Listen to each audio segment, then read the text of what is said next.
Hi there, everyone, and welcome back to another edition of teissTalk with me, your host, Jenny Radcliffe. I want to say welcome to all our Tuesday teissTalkers who can join us in the chat and ask questions today. Today's show is all about recruitment and about redesigning your cybersecurity recruitment strategy. So I know that this always gets our teissTalk audience very engaged and involved. So we're looking forward to all your participation. I'm joined by a cracking panel for this one. In a moment, Mike Johnson, who's the Cyber Threat Intelligence and Incident Response Manager with me, will be joining me to talk about our news item as well as our main topic. And we'll be joined later by Andy Giles, who's Head of Security and Resilience at Nationwide Building Society, as well as Sama Adi, who's the CISO from Green Shield in Canada. And as I say, talking all about recruitment. And there's a few people in the news who might be looking for new positions. Maybe their next job is in cyber and they just don't know it yet. I'm probably hoping that that's not going to be the case. Now, today, teissTalkers, we do have a cracking piece of swag for the best questions and comments from all of you. It isn't a teissTalk mug, but it is teissTalk branded merchandise. And a little bit later on, we'll get our teissTalk goblin. We nearly saw it. Whenever you're ready, our teissTalk goblin will show you a little picture of what you could win. It's very seasonal. And perhaps, Goblin, we can bring it back up if you were ready to go for it. It's a seasonal teissTalk piece of merchandise. So instead of a mug, you're going to get a very cool teissTalk cooler bag. Look at that. Now, that is going to be very useful. So don't forget, we want the best comments and questions from all of you today. So without further ado, I'm going to welcome onto the stage Mike Johnson, who's the Cyber Threat Intelligence and Incident Response Manager at With Me, friend of the show, who's been on before. Hi, Mike, how are you? Yeah, I'm good, thanks. How are you? I'm not too bad. Is it warm enough for you after that teissTalk cooler bag? It's far too hot, to be honest with you. So we need that to go for a Teiss picnic, maybe in September, if it's still hot when we're live in London with me and Jeff White. So, Mike, you're on, buddy. We are talking about cybersecurity recruitment strategies. And today's article is all about this. It's from Tech Republic, and it's a new report that it's an article about a new report that came out from ISC Square. If we can just have a quick look at the article up top. It's really just, I thought this was a good article, mate. It was quite granular, wasn't it? It went to some detail about what ISC found in their poll. No, definitely.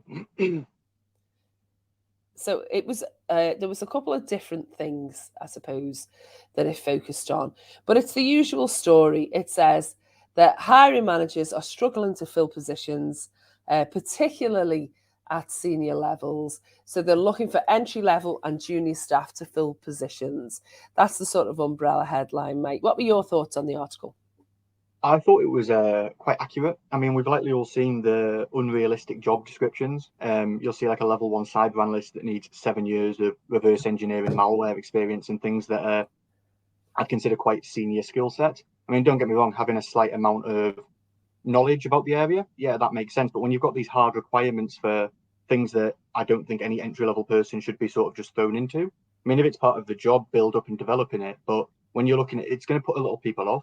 And there's already a lot of imposter syndrome within the industry as it stands. So if you've got these unrealistic sort of requirements and expectations, people going into the sort of moving into the field are going to sit there with that. They're going to go in with imposter syndrome as opposed to develop it later down the career.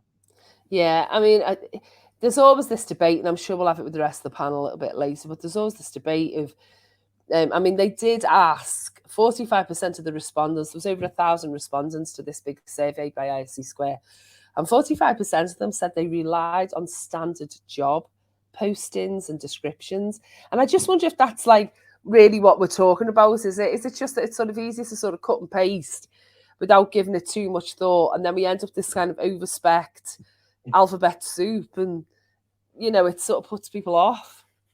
I think some of it stems from there's obviously hiring managers might not necessarily have the technical background or the in-depth knowledge, but they're kind of the ones that are the front line of the recruitment process in a lot of organizations.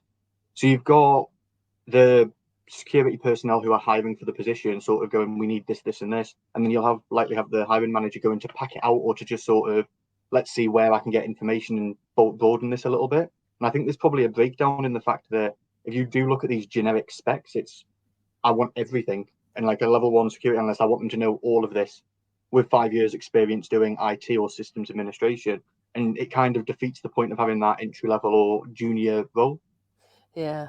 I mean, I think what we'll do, we'll ask our panel a little bit about this, but I'm going to ask you first. I mean, in your experience, how did you overcome that type of thing when you've tried to hire in or when you've seen it happen in the industry? Have you ever seen someone get round it effectively? For me, it's all about the person. There's sort of, I like attitude and sort of passion and drive, and they're two things you can't teach. So if you have that conversation with someone and you can tell that they've got that passion, they might not have the technical background, they might not have had that skill set or knowledge base. But if you can sort of, you get that feeling for someone, you go, okay, I know that they're going to drive and work for this. And I think that sort of, that helps because you can sort of overcome I don't need someone with all these sort of requirements because they've got that drive, they've got that passion, they just need that direction and like to go into the role. Yeah. Well, I'm going to bring on Andy Giles, who's head of security and resilience from Nationwide Building Society. Now, just to add to this conversation, thank you, Mike. So, Andy, if you could switch on your camera and your mic for me, and we can welcome you to the stage. We are having some technical issues with our third panelist, and we are trying to fix them now for Sama. So, hi, Andy. Welcome to teissTalk. It's a pleasure to have you on the show. Afternoon. Thanks for having me. We're just talking about this article, first of all, Andy, and I just wondered what you thought of it initially. The main gist of it is that they're looking to fill entry-level and junior.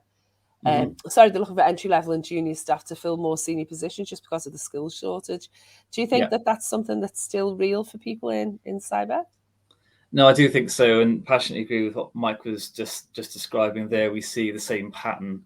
I think there are a number of aspects to this, and notwithstanding the fact that many hiring managers, just to build on Mike, your point, was to say that a lot of hiring managers have worked really, really hard to get their certifications. They've worked really, really hard to get where they are.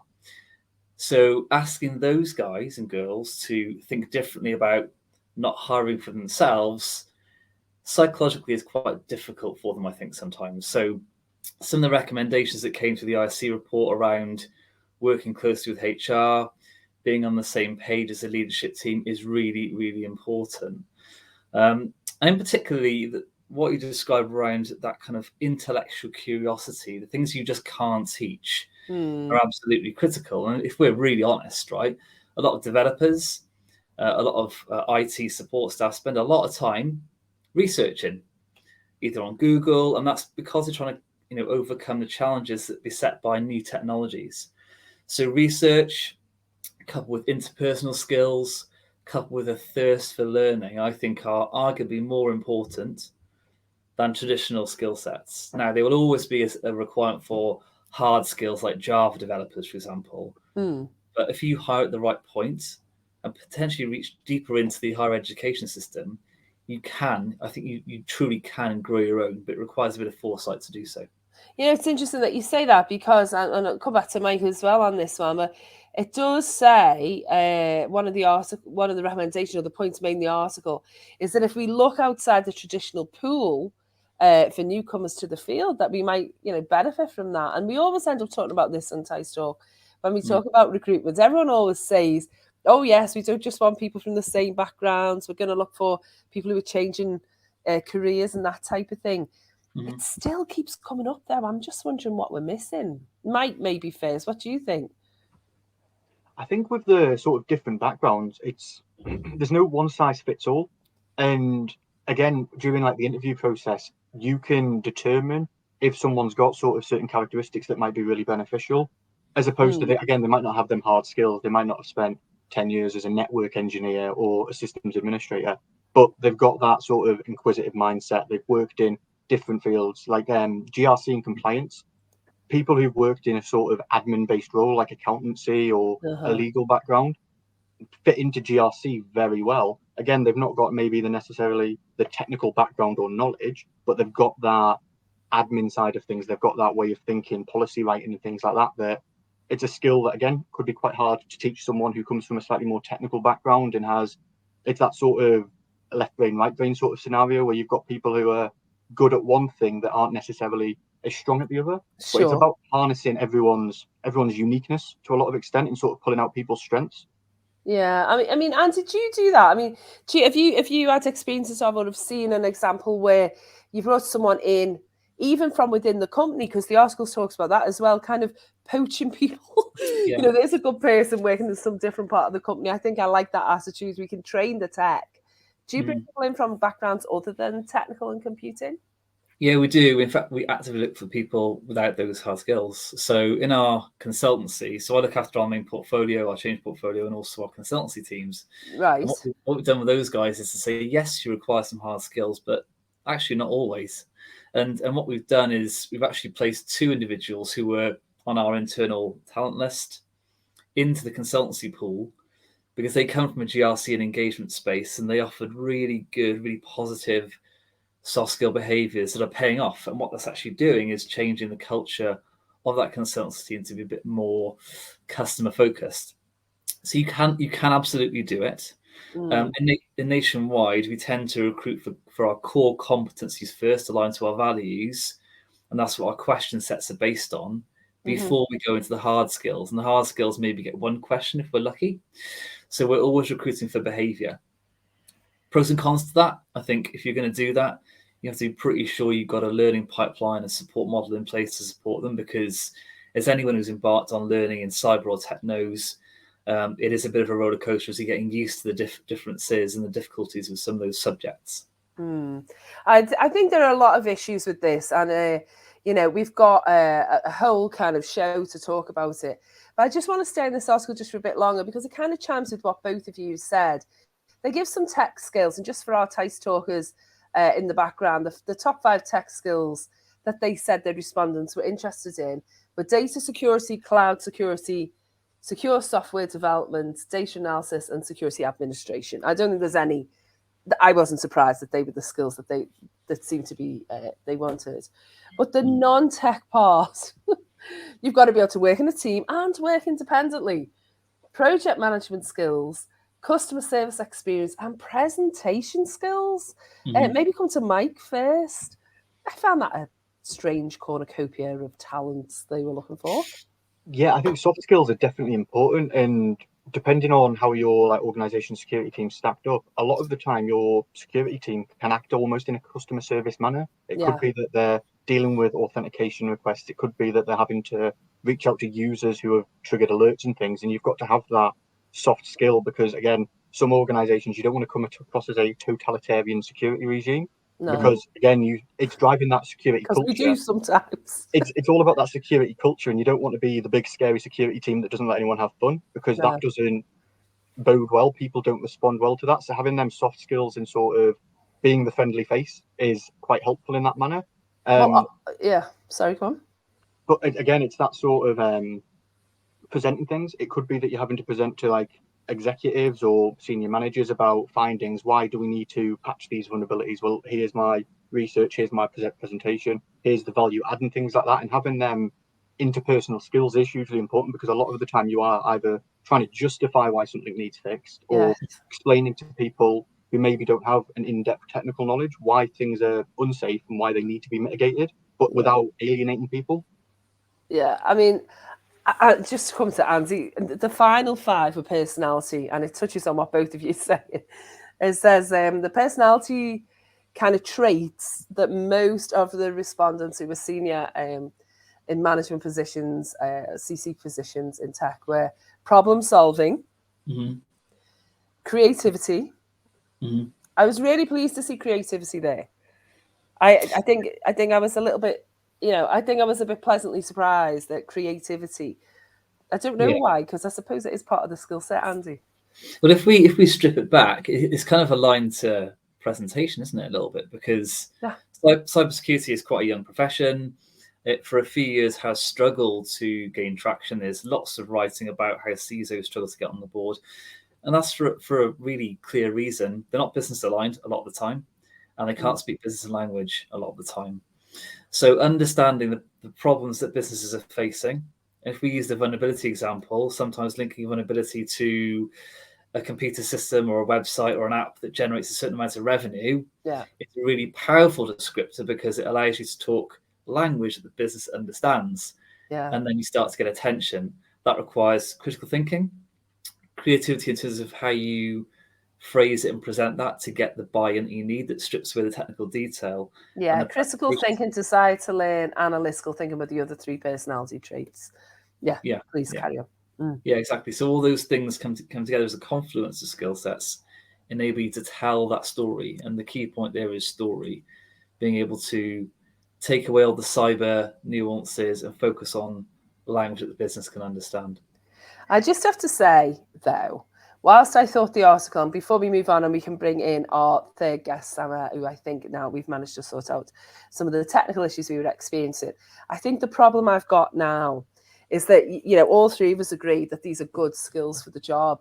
But when we talk about over-speccing something, we've just, these are big asks for people, for someone to be creative and analytical, problem solving with critical thinking, working a team, independent. We still want it all, it seems to me. And we agree that we do. What manager wouldn't? What leader wouldn't? It's to be debated, and we're going to carry on doing it. But before I go and introduce him here and bring him onto our main topic today, we do have a question in our chat from Paul, who says, is the problem around this overinflated job spec perhaps a case of the old and bold attitude of, back in my day, we needed this and that, why should new entrants have it easy? Or do they feel it belittles hard work years ago achieving qualifications? Is it that, do we think, Mike first maybe? Is it because we're like, well, why should they come in? I had to get 1 million certs and I never got a break. I don't know. It's one of them things that if you look back sort of, again, cybersecurity as an industry is relatively sort of junior, but years ago when people were doing cybersecurity, they didn't have the certifications to get into it and things like that. That's a secondary market that's sort of growing in parallel as the cyber skill shortage grows. So I think there's probably is some of that sort of, you've got to be in the trenches and you've got to have seen things to join. But I think a lot of it is just that it's still a little bit unknown, and because cybersecurity is a very broad topic, if you were to Google cybersecurity job descriptions, you could probably pull up 3 or 4 security analyst roles and have 3 or 4 completely different things packed out. And there's that sort of, I think it's because it's that broad, you're looking at sort of, instead of looking at, like, say, a Java developer, well, what do we need you to do? Program in Java. It's sort of, it's that broad of a topic that there's a lot to try and condense into maybe 3 or 4 lines, which could be why they're overinflated and then alienating people. Do you know, I think that's such a good point. And I think it ties in with Andy's point, these big assets, because we are no longer in that silo. We have got to talk the talk. And, like you said, speaking the language business understands. So I can see why we're sort of perhaps over-speccing it ever so slightly. Well, that's the article. As you can tell, folks, it's a very interesting one. There's certainly an awful lot to think about in that article. As I say, it's from Tech Republic. It was all about the report from IC Square about recruiting strategies. Have a look at it. It's been posted by our lovely Thais Goblin in the private chat. We are still having a couple of issues, I think, bringing in Samir. So we are going to go now just with Andy and Mike. And if Samir gets on, we will have a chat to him in a minute. But really, we're talking about this all the time because we're talking about our main topic today, which is redesigning the cybersecurity recruitment strategy, like completely redesigning the strategy. I think I'd love to have the word completely in front of today's topic because I do think this is something we're all dealing with. First of all, let's just go to both of our lovely panelists and just talk about the cyber skills shortage, which comes up all the time. Oh, we do have Samir. Hi, Samir. How are you? Can you hear us? I think I'm good. How are you? I'm good, thank you. I'm so glad that we managed to sort your tech out, and we're just moving on to our main topic today. So it's very nice to have you on the show. Let's go to maybe Andy Giles first from Nationwide. Just thinking about this, is the skills shortage impacting on you? What's been your experience? Is it getting any better? So I suggest that the skills shortage, I think, is a well-defined issue. Pardon me, and it's across all technology, not just cyber. So that's an issue. I think we probably see it in two distinctive elements that affect us. And the first thing is the salary competitiveness. And the second one, which is linked to the first, of course, is retention. Yeah. Now, getting people to apply isn't really an issue. Getting the right people and behaviours, to Mike's point, is absolutely a component. But we are finding that the salary expectations are a significant inhibitor. Okay. Mike, how about yourself? The article did say that job satisfaction prevents migration at senior level, that people are happy and enjoy their jobs and they don't want to migrate. It's just maybe at the lower levels. Do you agree with that, or is what Andy said more pertinent? Yeah, I think it's one of them things that retention, there's so many core factors to if someone wants to stay. Are they burning out? Are they doing 16 hours a day every day just to keep sort of the head above water? And after a while, that does start to grind down on someone. Are people reaching out to them and going, well, I'm going to pay you more money to do this? I think that it's active for headhunting all the time. And there's when you receive your compensation, you should, well, I think a lot of people look at it on the value that you are to the company. That's how much value they hold in you. So if someone's coming along and offering you more money, it's not necessarily I'm going to pay you more to do the same thing. It's that we're going to value your position higher than your current employer. And in some cases, people can make quite a lot more money. And it's that sort of, as much as your culture might be great and your sort of job satisfaction could be, everything could be above board. The contrast in some sort of salary roles that you see is that broad that you can expect someone to go, okay, well, I'm going to make a 50% increase. It's a hard thing to say no to. Yeah, I think we're going to talk about culture quite a bit in a minute. But first, let's ask Samir Adi. I hope I'm saying that more or less right, Samir. Joining us from Green Shield Canada. What's your experience of the cyber skills shortage? Is it something that affects your role, your organisation? It's definitely impacting us at Green Shield and in Canada in general, same as it's impact everybody else.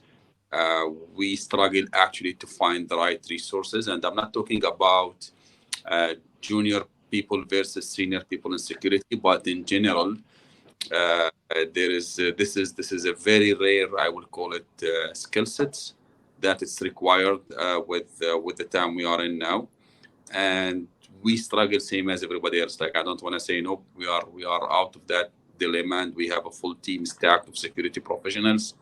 I actually have certain positions opened in my department, and I'm trying to fill those positions for months now, at least, I would say. So yeah, it's impacting us same as everybody else. Yeah, I mean, it's obviously very real for the industry. It's always something that comes up over and over again on panels and everything else. Andy, maybe moving outside of your role and just what you see as the industry, do you think the industry actively looks to proper diversity and inclusion strategies as the answer? Or do you think we pay a lot of lip service and don't actually do it very well? I think it depends on the organisation. All right. So if I go back to the point around the inflation of job specs, right? Mm-hmm. It depends on what the awareness of the organisation is, right? So if you've got a fairly small organisation or an SME, it's not uncommon to see unrealistic job specs. So, for example, I saw one recently that said we're looking for a CISO to do all of our security and risk management, but also to manage firewalls. Well, that role doesn't exist, right? So it's about knowing about what you're hiring for. It's the point we had earlier. I think the certifying bodies in the organisation have a stake in maintaining that infrastructure of certifications, which I do value, in order to professionalize what was a fairly varied landscape back in the kind of mid 2010s. Mm-hmm.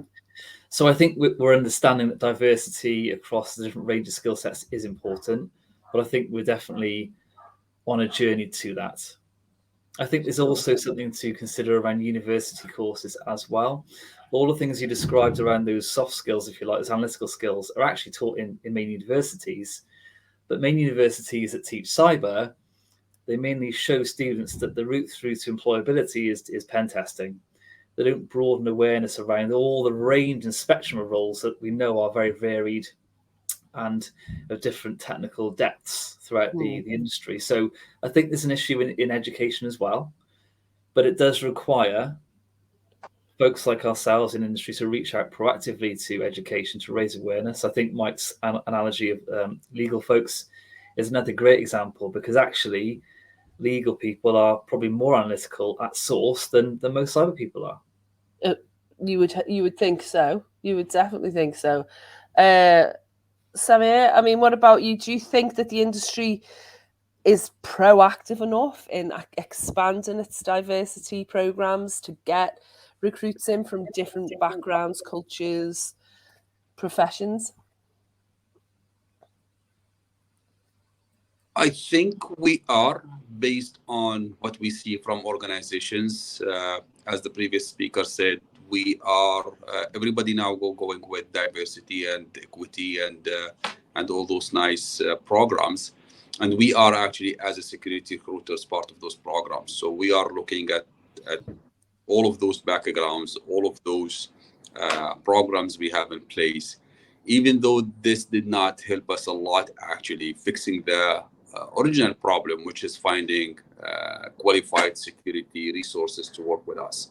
So I don't want to look at those programs as the saviors. Yes, we love inclusion. Yes, we love to expand in those projects and have people from different backgrounds within the group. But unfortunately, this did not help us. Like, not with my current employer nor the previous employer. Actually, we were able to backfill those positions if we expanded our inclusion programs. I think also the same thing. Some of the people have actually a stake in not introducing a lot of security professionals to the business, like the bodies who keep certifications and the bodies who keep their revenue stream coming from becoming a certified this in security, a certified that in security. And unfortunately, we are in a place where if you don't have 22 security certificates in your profile, nobody will even talk to you. And this is a big part of the problem. And I tell people this is not the way how we should proceed with hiring the right resources for the security organizations. Mike, I mean, it's damning to hear it, Mike. You know, it's still a reality clearly out there for all we've said about certifications. So this is where it's a bit of a warped perspective for myself. So with me is all about that potential over experience. So when we're talking about diversity, part of our mission statement is to solve underemployment in groups of people that might struggle to be employed otherwise, like neurodivergent individuals, native or Aboriginal people, things like that would traditionally get missed for numerous different reasons. It could be that during a face-to-face interview, someone doesn't feel comfortable or isn't as personable as potentially someone else. And that's where our model of, we do some asymmetric testing, we look at someone's personality, and then we've done away with CVs. It's all about that sort of, okay, well, we know you've got a neurodiversity. Well, let's make accommodations for that and pull out the strengths that you're sort of exemplifying and things like that.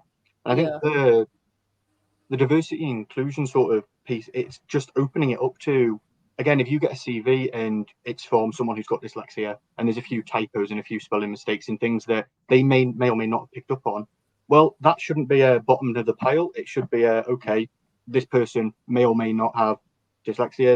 And it's that, I think there's a lot of judgment in that sort of single piece of paper. I mean, I'm dyslexic and sent out a CV. I think the L and the E or the L and the H were incorrect, and the hiring manager straight up, oh, there's a typo in this. And I could have looked at that 2 or 3 days and I'd never have seen the 2 letters because I didn't see them. And that was the one bit of feedback was, yeah, you've got these 2 letters the wrong way around. And I thought, great, thank you. And then they were like, you should rectify that. And I think that the older model of having the CV is, I mean, it's a broken metric. It was invented hundreds of years ago, and you've got this piece of paper that's sort of how you're selling yourself to an organization.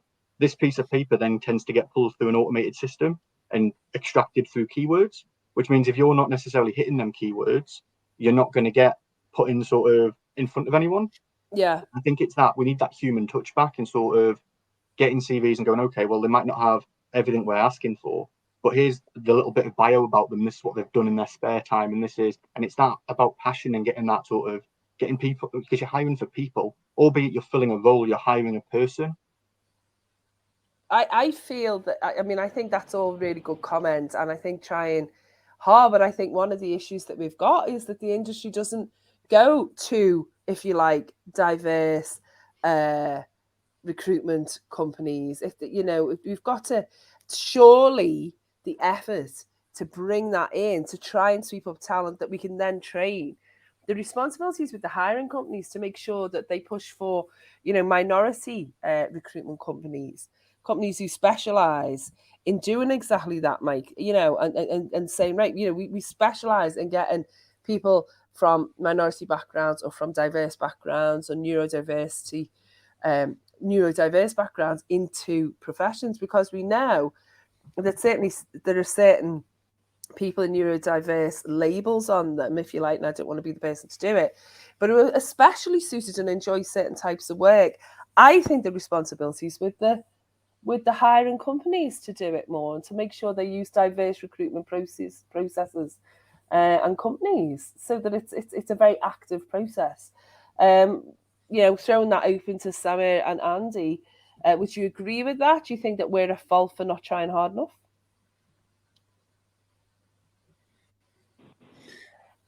Go on, Samir, I'll go after. Samir?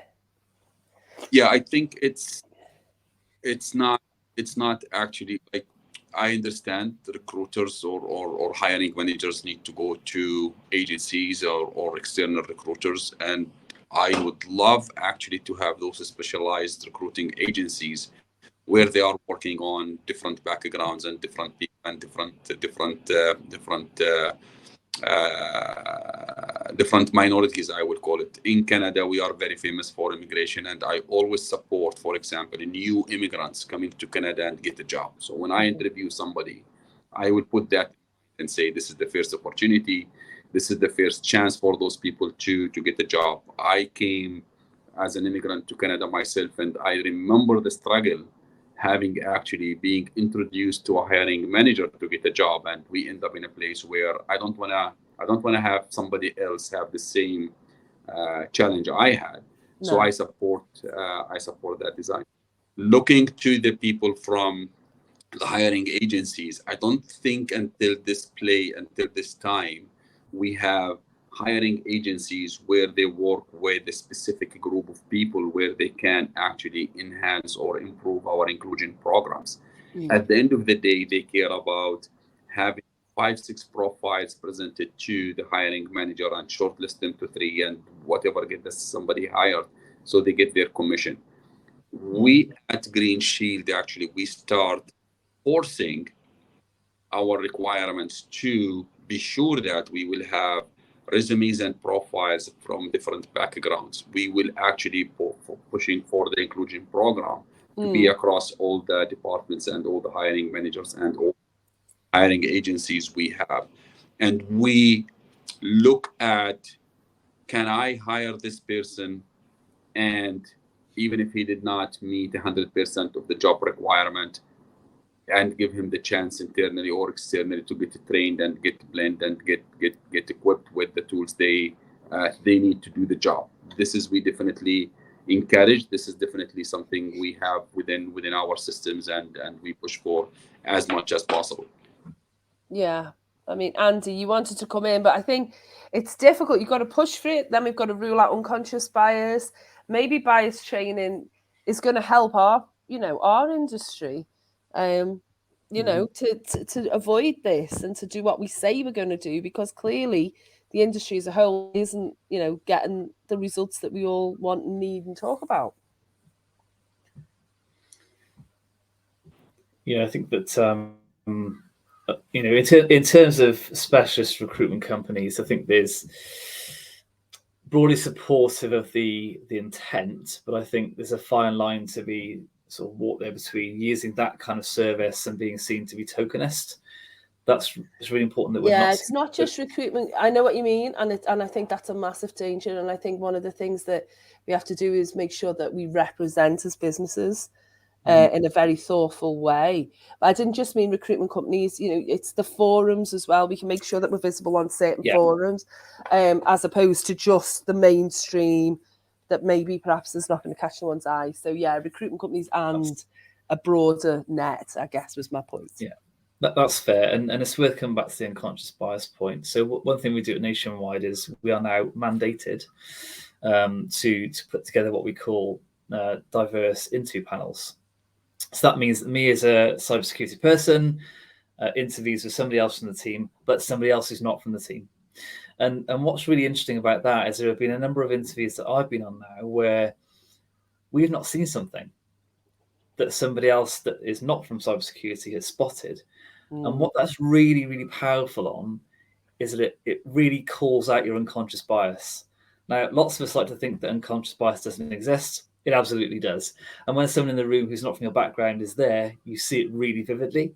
And we measure that. We measure how many DIPs we run in our specific area, and we're held to account for it as well, which is one way of overcoming that from an organizational perspective. Yeah. But I take your point of the wider recruitment industry, and it comes back to what Samir was saying. They want to get ahead with certs on the board so they can get the shortlist done quickly and get commission in the bag. And until we overcome that and become more selective in our approach, I think this will be a persistent issue. I'm not, this is not aimed at Andy, but I think that, again, this is our fault. This is not aimed at Andy's good answer to the question. But when we stop hiring people based on that process and start throwing that back and saying, no, we want it more thorough as an industry, as the companies in the industry, that's when it's going to stop, because it's driven by fees. So if we accept that as being okay, then it's always going to be the case. I wanted to come to Mike just for a minute, just because we're going to fast run out of time, as we always do on teissTalk. I do have a couple of questions to come up in a minute, but this is a kind of a thorny one. And Mike brought up the topic of culture and feeling someone in your gut. A lot of the time, Mike, and you've said it yourself, and I've said it in previous interviews, we're looking for people who fit in with the team and have got the certain behaving, maybe the values that we share. But there's a real issue there about not hiring people who challenge us. And Andy's just brought up that great point about, well, we've got to be challenged. We don't know everything. There is a problem there, isn't there, between getting somebody who fits for the culture, but then hiring people who we know that we're going to get on with. Maybe we need to be challenged more. I'm not sure what the question is, Ray. I just wonder what your thoughts were. So I think you have to look at everyone as an individual, and there isn't any one size fits all. So you might have people on your team that respond really well to like kinetic learning. They like just getting their hands stuck onto things and doing. You might have people that are more audio or visual, and you sit there and you give a presentation, you explain things that way, and that's how they absorb. And I think it's that you've got to take it back and look at each person as an individual. I mean, ask them, what's the best way for me to either mentor you or to convey information to you? Do you want a 2-page document that you can sit and read and consume yourself? Do you want a demonstration? Do you want me to sort of sit on a call with you whilst you go through it? And it's that personal touch that I think really helps, because then it removes that sort of one size fits all. Okay, someone may not be adapting as well to just sitting there for videos. Like when you do security awareness training once a year and you sit there for a 2-hour video, some people might switch off. Some people might be better with an interactive question, PowerPoint. And it's just that looking at everyone as an individual and not just a number. Okay. Thank you, Mike. Well, look, we're coming to the end, Samir. I thought I put this question that's come up in our Q&A to yourself first. And it's from Ugo, who says, have you thought about job sharing in cyber roles? Combination of managers and technical skilled staff in order to fulfill positions could be a temporary measure. I think that hybrid working, that more flexible arrangements that a lot of companies have tried out after the pandemic, that could be an answer. I mean, I've written it down here: flexible, remote, parents, carers, people with physical or mental issues who have problems maybe with schedules. Is that the answer? Is it that we've got to be more flexible in how people work? Do you think, Samir?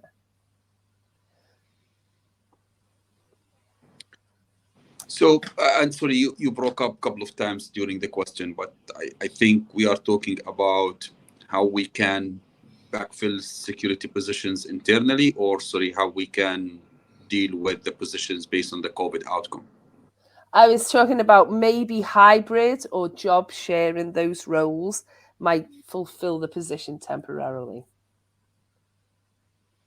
you fully broke out in that. So we are in a place now, I think, and Elon Musk gave us everybody a good free lesson, I would say. So if we are forcing everybody to go back to the office, definitely we will be losing good chunk of our employees. I worked from home myself for almost 2 full years, and I like it, frankly speaking. I like to come to the office once in a while, just to get out of the house and then be interacting with people in person, and like it. So going back to your full-time employee at the office is not gonna fly anymore. I can promise you that. You are pushing towards that way of doing of working from the office. I think you would be hurting yourself. Fully remote is also have some pros and cons in that one, but being in a hybrid model where you allow people to pick certain days that they will come to the office, be with their teams, do more of a collaboration in person, because the tools prove that we can do collaboration online. This is not an excuse anymore. No. So you want to be in a place where in the sweet spot being come to the office a couple of days, work from home a couple of days, and then you can manage your responsibilities, your kids in the summertime, and any other thing you want to do. So I think the hybrid is the way to work moving forward. It's not one or the other. Thank you, Samir. Andy, maybe you could take this question that came in from Chris. How much input did you from InfoSec have in the development of your organisation's inclusion and diversity plan? Oh, that's a tough one. I can't imagine it was much just yet. I'm sure we're trying to get more involved. Maybe we're a good department to spearhead it, Andy. Who knows? I mean, as much as I'd love to say that we are front and centre and leading the charge, I'd be fibbing, I'm afraid. So I think it's fair to say that the CISRO, so our Chief Security and Resilience Officer, would have been consulted on that, because it is discussed at our SLT within our technology organisation. Yeah. But what we are doing is making sure that, in my case, I'm sitting on the diversity and inclusion, diverse interview panels working group, so I can be seen to be supporting those guys to raise the profile of the conversation. That's the first thing. And also making sure that when we are hiring people in, whether temporarily or otherwise, that we are looking for diversity when they display the appropriate characteristics that would give them the best chance of success in the job, and ensuring that those people are recognised, again, in an untokenized way. I think there is a bit of a tendency for some people who are slightly more senior or been in the industry longer to maybe treat diversity and inclusion as a bit of an optional extra. I don't think that's true anymore. I don't think that's fair anymore to people. And frankly, if this country writ large wants to be popular, wants to be successful and trade effectively post-Brexit, frankly, we need to get better at being diverse across all industries, not just cybersecurity. Oh, well, very well said. Well, look, we are coming up to the end of the show. It ended up being a lot about diversity, but really, I always feel that this is part of the answer to the recruitment issues that we have, is that we've got to find ways to get more people into it. We've got comments from lots of our teissTalkers here, but a particular one from Uluma, who said job shadowing is something we've tried to expose colleagues to cyber roles. And we have more questions from Paul and from Benjamin. Lots too many for this, really. But I want to say thank you to all our Tuesday teissTalkers for all of their lovely comments and questions. I think Ugo wins the fabulous teissTalk cooler bag today for his or her comments. I'm not sure of pronouns there. And I want to say thank you to my lovely panel, to Andy Giles, to Mike Johnson, and to Samir Adi. It was lovely that we had you join us, Samir, even though we had some connection issues. But I do appreciate it. I want to say thank you to the teissTalk team for managing this so well every week. And also, again, to my teissTalkers. We'll see you next Tuesday. But on Thursday, we do have Jeff White back. And he is talking on the 14th July at 1600 UK about building resilience to ransomware, which is always one that we always get a lot of participation on. Don't forget teissTalk Live on the 8th of September in London with all your favourite teissTalk topics, panellists, and me and Jeff hosting, or Jeff and I hosting. But that's all for today, apart from my final thought as host. which is a quote from George Bernard Shaw that says, "He who knows nothing and think he knows everything points to a clear path in politics."